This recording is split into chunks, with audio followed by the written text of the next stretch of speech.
At noon, you're looking live at St. Augustine, one of the hardest hit communities as a result of Hurricane Matthew. But there's encouraging news about this year's coming storm season. In the last hour, the hurricane researchers at Colorado State University released predictions for the 2017 Atlantic hurricane season, and the forecast suggests a below-average season. News4JAX is covering this developing story. Check in with Nikki in the newsroom. Take a look at those numbers, Nick. Yeah, they are good news. And this is, of course, very timely because tomorrow marks 6 months since Hurricane Matthew scraped our local coastlines, causing billions of dollars in damage. And don't forget Hurricane Hermine, which rolled through the Big Bend early in the season. But, you know, that team of researchers say that this year may be better. And again, that is something we all want to hear. They predict 11 named storms. That includes 4 hurricanes, 2 major hurricanes. This is actually video of Matthew's aftermath. The report claims the probability of a hurricane making landfall about 24%.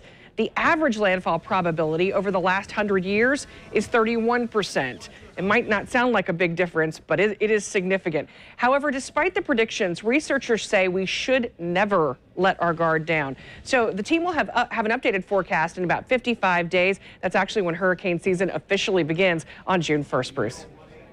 All right, Nikki, thank you. Check in with Richard. Warm waters are the fuel for tropical storms and hurricanes.